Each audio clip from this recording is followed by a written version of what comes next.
It's not just mine, his or her house. This is our house.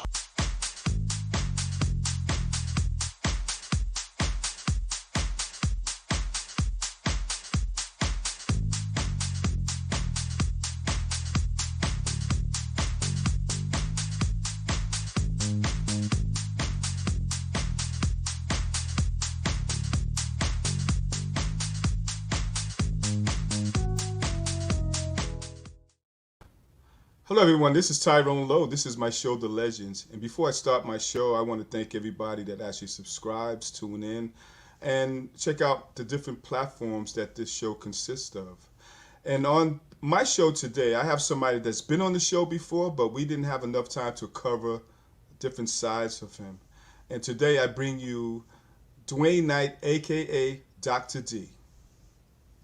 Hey, Mr. T, Tyrone, how are you, sir? I'm quite well. How are you, man? Welcome Good, to man. The I'm beautiful Legends. and blessed. I'm beautiful and blessed in this season. That's my motto. Welcome to The Legends again. Again, good to be back.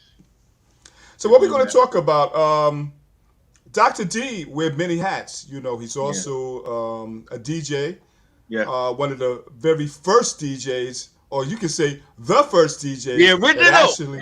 that actually did gospel house. You know, so a true legend.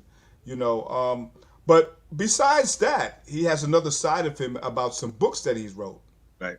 and we're going to collaborate on some of those things. So Dr. D, tell the viewers, about what really inspired you to really start writing. Well, again, it's good to be on the show, Tyrone. Good to be back. We had so much fun last time, so I know we're gonna have fun again. As Tyrone said, I'm one of the original six gospel DJs that started back in '79. Um, and from that, in 1995, I started doing photography, mainly in the gospel music industry, all around the nation. And from the first day that I picked up the camera, I heard the Lord saying to me, "Shoot for the book, shoot for the book." And I really didn't know exactly what that meant, but I felt that that was my calling. That no matter what I was shooting, to shoot as if I was shooting for a book. And it wasn't until later on, actually in 2005, when I created my first photography book on the gospel music industry. It's called Carols, Volume 2. It's about special moments in gospel music. And that was the first book I created. And from that point, I've been kind of called a documentarian of the gospel music industry. Everything I do is somehow transformed into a book at some point. So that's where I get the mission, the vision to create books. They're always based on my photos, and most of them are based on in the faith-based gospel music industry. You know, dealing with that type of industry itself, tell the viewers, how did you actually incorporate those people to actually take the photos, and what was their reactions behind that? Well, like I said, I started off as a gospel DJ in 1979. In 1995, I started a um, kind of dual projects. One, I became a radio announcer on radio. I started out at WHCR 90.3 FM in Harlem. And at the same time, and that opened the door for me as a radio announcer to get into the gospel music industry through the GMWA, the Gospel Music Workshop of America, plus the GAG, which was the Gospel Announcers Guild. So being a radio announcer DJ, I was able to get access to a lot of the artists, um, their radio labels and stuff like that. So being part of the gospel industry as a radio announcer, I was also able to start shooting, use my photography skills as well. So that's how the door opened as a radio announcer slash radio DJ, and from there having access to the artists, their showcases, their CD release parties, etc. I was able to photograph them on the, like you said, I wear many hats with the photography hat that I wore at the same time. You know, before we get more into the photos, let's talk about WFUNK and how you actually got hooked up with that, and actually, what do you do? Okay. Again, as I said before, in 1995, the Lord opened the door for me to be on WHCR 90.3 FM in Harlem City College. And I've been up there for the past 26, 27 years. About 3 years ago, um, Roberto Gooding, aka Dirty Fingers, approached me about him starting a digital broadcast radio station, and he wanted me to be part of the core team that helps run it. So he asked me to be the assistant program director, and specifically to take over the Sunday programming.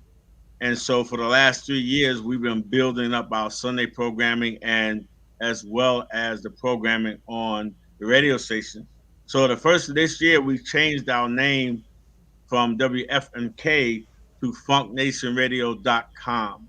Okay. Again, that's funknationradio.com, which is on WTFSDB.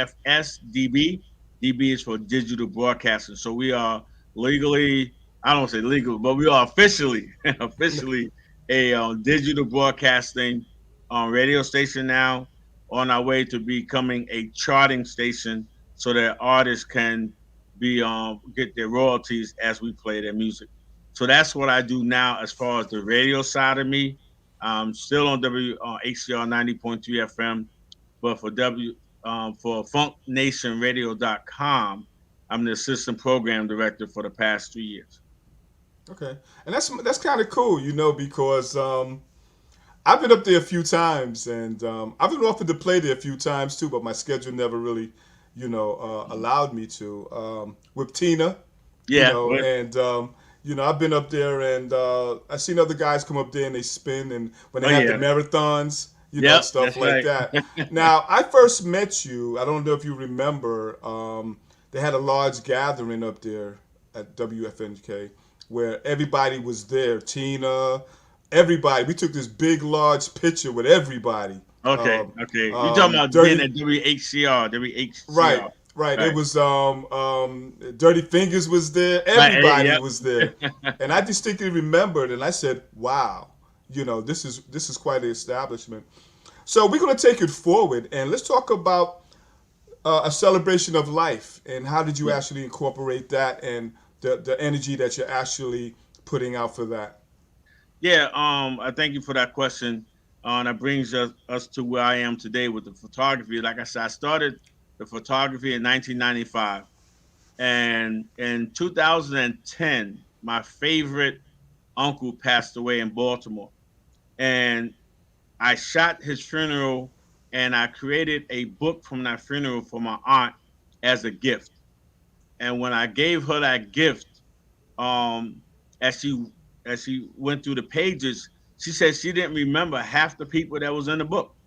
She did Mm. not remember all these people, and some of them was her people she worked with on the job with. She didn't remember them coming to the funeral. Wow. So that sparked a light bulb went off in my head, saying, Okay. "Wow, if she doesn't remember, how many other families, grieving families that sit on that front row, do not remember half the stuff that goes on at a homegoing service?" Hmm. So that started me down that road of what is funeral photography? Has it ever been done before? Where did it started? And I found out that funeral photography is the second oldest genre of photography Okay. that there is. It started in the 1800s. At the same time, photography started in the 1800s. And one of the first things that people did was ask photographers to take pictures of them with their deceased loved one. Right. Because when somebody passed away, it could be months before families travel together to, and they might not have met that loved one. Right. So what families started doing, they went from painting to using photography to take a group family portrait with the deceased. And that's what they held on to as other family members came to visit. And they would say, hey, that was your cousin or whatever. And so that's where funeral photography first started from in the 1800s. Mm-hmm. And as we got more into the 1900s and with the Polaroid and the instant photography, more and more people moved away from having photographers do that. So in my study about funeral photography, I ran across an African-American photographer by the name of James Fantasy. Mm-hmm. James Fantasy. He was one of the most prolific Harlem Renaissance photographers, and he's known for his work in the Harlem Renaissance. But as I looked through his work, I saw that he took pictures at funerals too. Mm-hmm. And so that again encouraged me that maybe this is something that is untapped. Is not. I've never heard of a funeral photographer before, and that started me down this road. And so since 2010, I've been shooting funerals. 2013, I officially became a funeral photographer specialist. Mm-hmm. There are about 50 of us, less than 50 of us around the world. Okay. Around the world that call themselves, market themselves as funeral photographers. And there's a difference between specialists and people who just might be good photographers who shoot a funeral. There's a big difference. Okay. So listen, we're going to take a little break. And like I said, this is Tyrone Lowe, and this is my show, The Legends. And my guest today is Dr. D. Yes. Okay, so we'll be right back. It's not just mine, it's on her house. This is our house.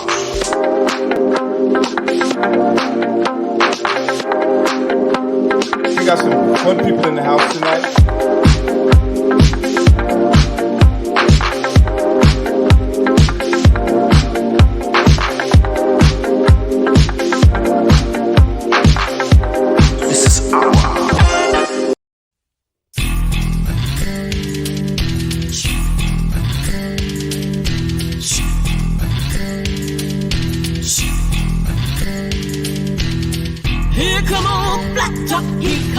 Grooving up slowly, he got juju eyeball, he won holy roller, he got hair down to his knee. Got to be a joker, he just do what he please, yeah.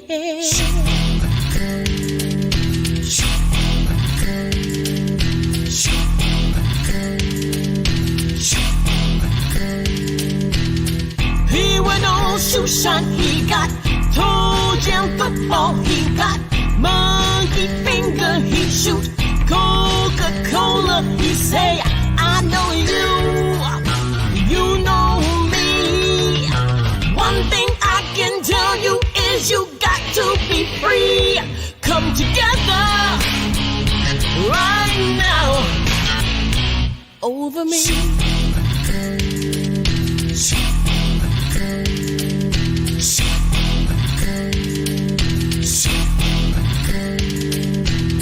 He bad production, he got Warriors Gumbo, he got on sideboard, he won spinal cracker, he got feet down below his knee.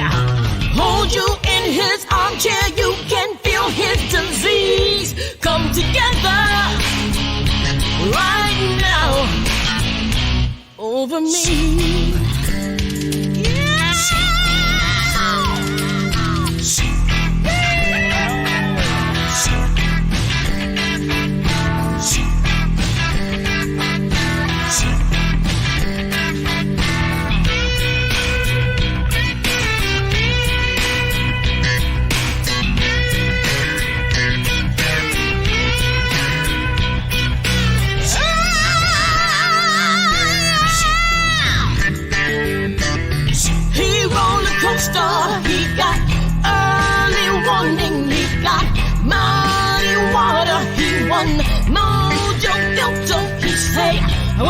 one, and the one is me.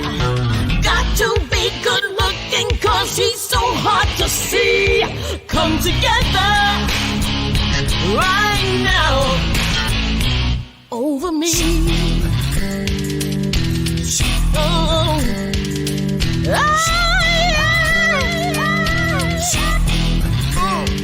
come together. In every moment we need to come together. Come together. You and me, we need to come together. Yeah, we gotta come together. Yeah, in every moment. Yeah.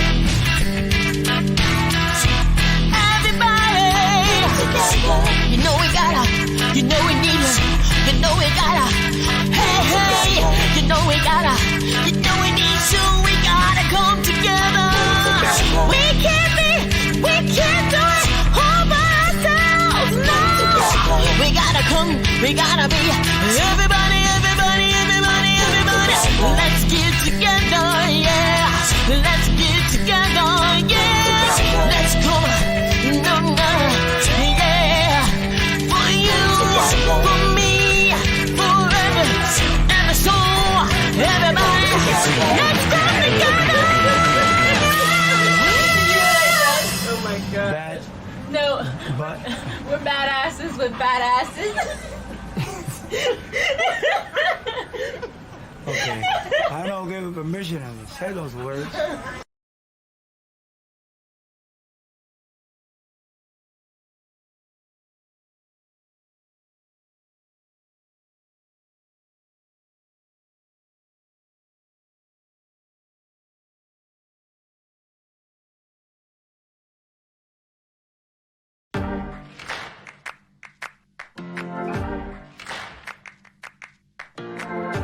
My grandfather was a case in that study. He worked as a firefighter where the Tuskegee Airmen trained. He and I were phenomenally close. The syphilis study happened for 40 years. Penicillin was found to be the most effective treatment, but the men were denied the treatment. Interestingly enough, I've had someone tell me that they were concerned about getting the vaccine because of the syphilis study. And I always, try to educate or provide some information about what happened. But then I said, you're talking about something that happened to my family. And I've taken both of my vaccines. I'm doing this for them. Health is greater than wealth, and it's really up to us to take ownership of our health and this story.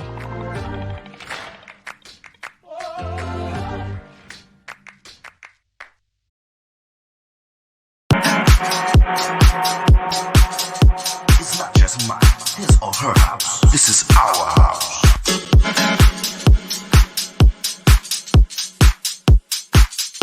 We got some fun people in the house tonight.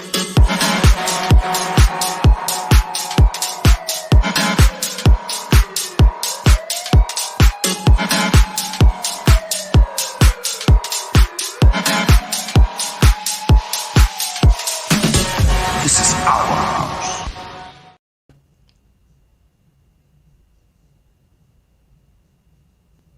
Hey, we're back. My name is Tyrone Lowe. This is my show, The Legends. And you guys go out there, support Yaya Diamond on her track. Come Together is on all different platforms right now. The video is out, so support the sister, We're back and we are interviewing Duane Nite, aka Dr. D. So listen, let me ask you a question, man. Yes, sir. Due to the fact that the pandemic and all these things are actually a ritual of our lives right now, is it stopping you from your craft of photography right now? On 2020 it definitely did. Okay. And the reason for that was because at that time, because you had limited people were allowed to come into the services, so more people opted to do the Zoom and the videos. So because more people needed the Zoom and the video, less people went for the photography aspect.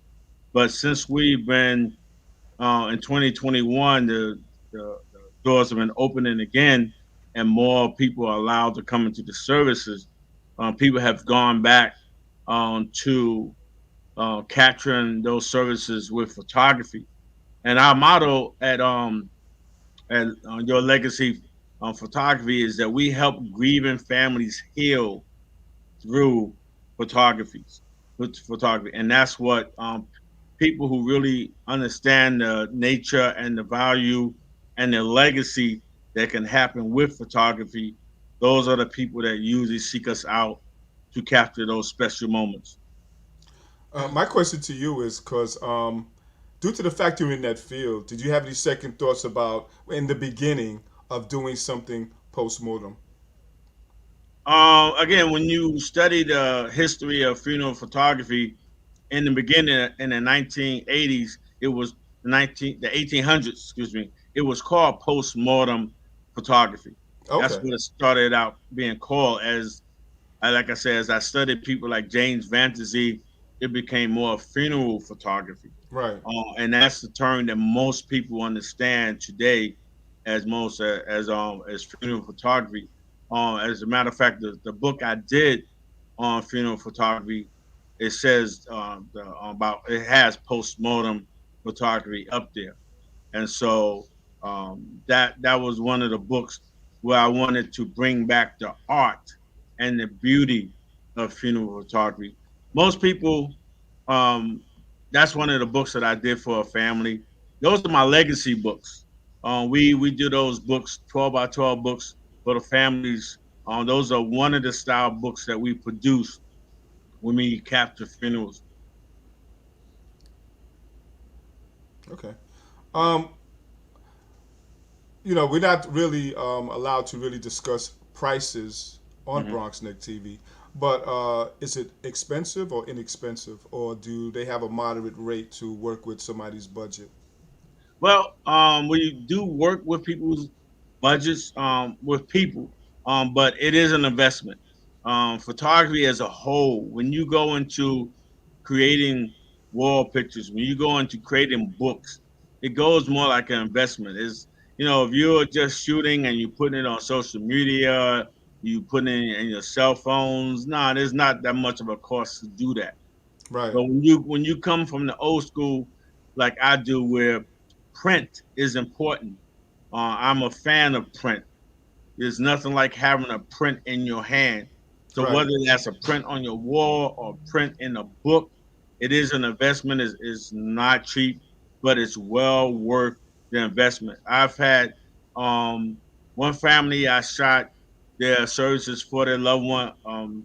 Their husband had died, and when I presented the book, the legacy book, to the wife, I'm told by the family members that she looks at that book every single day.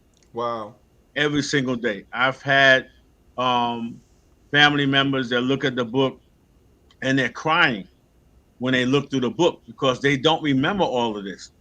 A lot of this is new. A lot of this they kind of remember. And right. there's so much that goes on, so many acts of kindness, so many acts of compassion that goes on at a homegoing service that, again, the grieving families don't even remember half of it. Wow, And so I had one mother who pulled me over and said, "Do you see this picture you took here? This is me and my first cousin. He's no longer here, and this is the only picture that I have with him." So there's a lot of value in doing capturing those special moments at funerals, because most people think of funeral photography, they think of caskets, crying, and grieving. There's much more to that. There's a beauty to the side of funeral photography that most people don't even recognize. And the value is that once we capture them and put them in a legacy book, those books can last for generations and generations to come. okay. So let's talk about some current events for Dr. D. What's coming up? Anything you want to leak out to the viewers? Well, being a documentarian, that's what I call my. Oh, I've been called a photo documentarian, especially in the field of gospel music, faith-based music. I'm working on a personal project on gospel house music. When I again being on radio with WHCR and Funk Nation Radio, I've come across the a lot of DJs and artists in the gospel house industry.